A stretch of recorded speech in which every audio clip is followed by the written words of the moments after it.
Jon Sopel's in the studio with me, co-host of Global's podcast, The News Agents. I have in my hand a piece of paper, and so do you. That sounds very kind of coming back from Munich. Doesn't it? Yeah. It's quite a big story, though, for us. Do you want to share it with the nation? Well, you know that a number of local council elections were due to be not go ahead this year because of council reorganisation and whatever else was the excuse or reason given by the government. I think it was to 30 councils. Well, the local government secretary, Steve Reed, has decided to withdraw his decision to postpone the elections due to take place in May in the light of recent legal advice. Now, obviously, this is being claimed as a victory by Nigel Farage, who had tried to take the government to court. And he has posted on X, "We took this Labour government to court and won. In collusion with the Tories, Keir Starmer tried to stop 4.6 million people voting on May the 7th. Only Reform UK fights for democracy." And so you can see Nigel Farage taking probably a deserved victory lap because he took on the government and seems to have won. I also think you've got a government at the moment that's got so many problems and is fighting on so many fronts. It just didn't need this one. Yeah.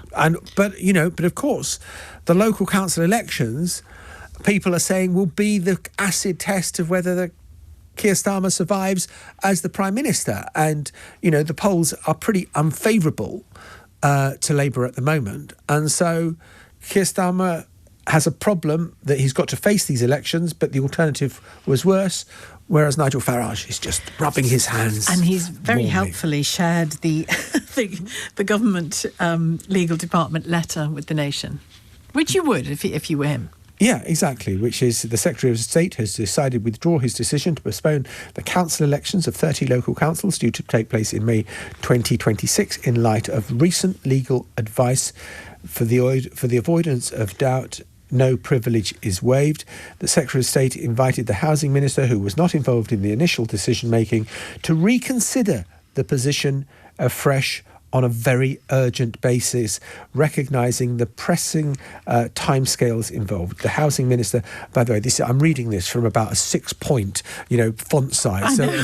That's why I got you to read it. Thank you, Sheila. That was kind of you and sweet. I was trying to work out which of us had the worst eyesight. Yeah, well, I think I'm just about managing it. Clearly. The Secretary of State will seek to agree an order with the claimant in the light of this announcement, disposing of the claim, and will agree to pay the claimant's costs of these proceedings.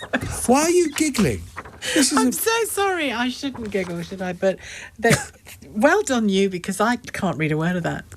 I can't read a word of it. Yeah, we are. See, a battle of those people in their 60s, and I've just come out on top on the eyesight test. You have. I've only just entered. I've been blind as a bat since I was about 9. Didn't kick in when I was 60, that's for sure. Well, that's that story. But it's interesting, isn't it? Because it seems to me there is a new urgency in this government that it realises it's got to really sharpen up its act. You wonder if it just looked at this and went, oh, God, do the elections. It's going to be bad. We might as well do them all. Well, I think, it sounds, reading that letter from the government legal department, it sounds like they didn't have a choice. Yeah. They were told, no.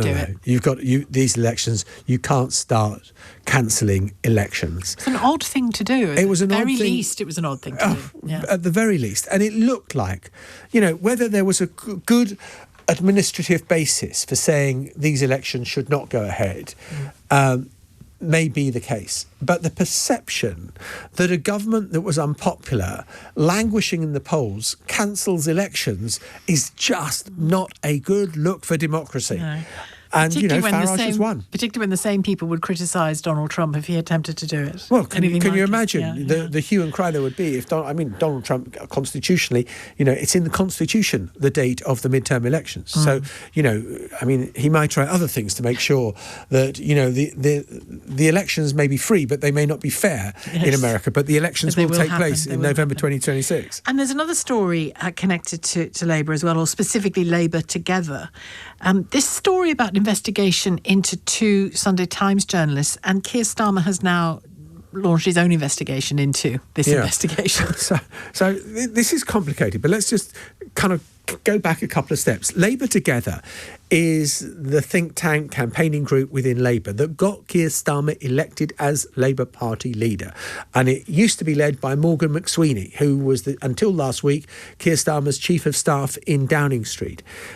Morgan McSweeney goes, a guy called Josh Simons takes over as head of it. There is a story that is published in the Sunday Times about money that hadn't been declared properly. And Labour Together think, well, there's something rum going on here. How did the Sunday Times find out about that? And I think they kind of thought maybe that their computer systems had been hacked by the Russians. So they hire some PR company, an American PR company called APCO, to do an investigation, but they go way further, and it becomes a really personal investigation. On the journalists involved. On the journalists involved, Harry York, the deputy political editor, and Gabriel Pogrund, the Whitehall editor, who's, turned up so many brilliant stories. And what on earth were Labour Together doing that? Now, the irony is that Josh Simons, who, as I say, was then head of Labour Together, is now, roll of drums, a Cabinet Office minister. Who's conducting the investigation into the conduct of this?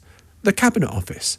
So I think if you're Joe Public, you think, hang on, so what? You've got the Cabinet Office investigating the Cabinet Office. And that all sounds a bit yes, minister. And again, it shows, Starmer's inability to get a lucky break because, he made a big speech in Munich at the weekend at the Munich Security Conference about the need for, Britain to step up its security, its spending on defence and all the rest of it, and all sorts of talk about they may be increasing that still further.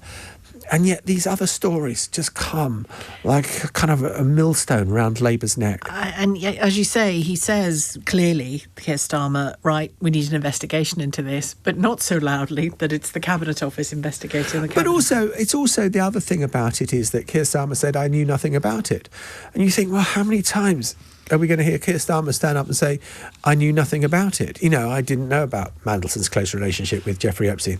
I didn't know, about Matthew Doyle's links with this person, that before I appointed him to the peerage. I didn't know about what was going on at Labour Together. You kind of, well, hang on, you're the Prime Minister. You should know. And so I think that's the problem politically. It's almost like plausible deniability has become an insult to him rather than a tactic. And it's also, just every kind of day it feels like you get the impression of a Downing Street that's not on top of events but is reacting to them. And I think we should also step back and just realise what that is. It's an investigation into journalists just doing their job because you didn't like what they found. That's our job, to be pains in the backside to people in power of whatever description. We are there to hold people in power to account, and anything else we do, if we're not doing that, then we're just engaged in in America, the Defence Secretary is banning anyone who relies on anonymous sources for their material from the Pentagon. And you think, well, hang on, if you're only allowed to write what the Pentagon give you, then you're in a branch of advertising, you're not in journalism. And our job is to be independent and hold people to account and scrutinise. That's the job. That's what it says on the tin if you're a journalist. And so for Labour Together to launch an investigation into this guy's religion and his upbringing and it feels... Well, we'll find out what it is in the end, I guess, but it feels sort of petty and thin-skinned, doesn't it? Well, I mean, at the very least. That's at the very kindest. I mean, it sounds a bit Soviet. It sounds a bit kind of going back to, we're quite old, going back to the Nixon days, when he had his enemies list, and he, kind of there were even people he kind of it seemed to want to kind of take a contract out on to have them bumped off because he didn't like what they were saying and what they were reporting about the Nixon administration. So the idea that a kind of Labour think tank, a progressive body, is doing stuff like this, very odd. Sounds like the Millows in Liverpool in the 80s, from my experience as a reporter. Yeah, exactly. A bit sort of bully boy. Exactly. Approach, that will, if you do this, we'll come after you.